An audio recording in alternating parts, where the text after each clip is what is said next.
Welcome to the 20th edition of the Singapore Straits Regatta, the third part of the Asia sailing circuit for the Perpetual Cup Series, which includes the Raja Muda and the King's Cup in Phuket. In Singapore, the fleet is based at 115 Degree Marina, a modern, fully equipped marina on Sentosa Island, where preparations began for the 16 nautical mile passage to Batam Island in Indonesia. Nong Sa Point Marina is hosting the IRCB and IRCC classes, plus the One Design J24s over the next 3 days. The weather was tough, with strong winds, choppy waves and a strong current, but it all helped the boats reach their destination faster. Today was the first day of racing, with ideal conditions forecast. The fleet was ready on the Nong Sa Point Marina for 3 windward-leeward races, and anticipation was intense amongst the crews, looking forward to some great sailing ahead.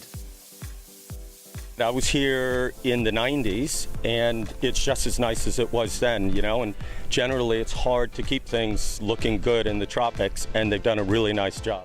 I think it's really great that SMU has such a strong sailing culture. Some of us actually haven't sailed before coming to university, and coming to university we get this opportunity to sail not just for the school but for Singapore as well. With races scheduled to start at 11 a.m. sharp, the crews checked over their sails and equipment for the strong weather conditions. Everyone was into it. The boats spread evenly across the first start line, and David Dimmock's Blue Note was quick off the line.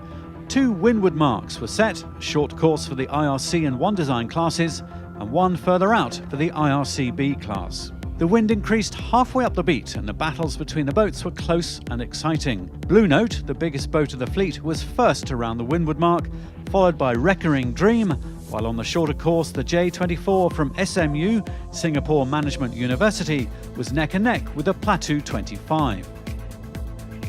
As the fleet hoisted their spinnakers, the wind picked up to 18 knots, and the big waves made conditions trickier for the crews, causing a few boat handling issues.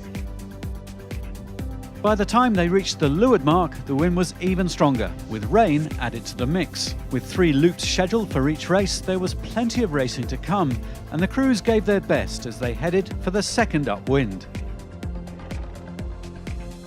The strong conditions forced several boats to retire due to gear failure, but it also created great opportunities for others to make gains, like IRC Regatta, who had some close encounters during the second downwind with SF2. So the first race was over, and boats didn't have long to go before the second was underway. By the start, conditions were significantly lighter, and they stayed that way for the rest of the day.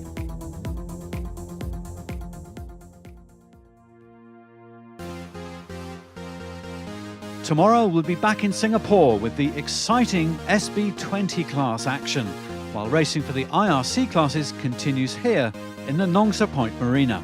Do stay tuned.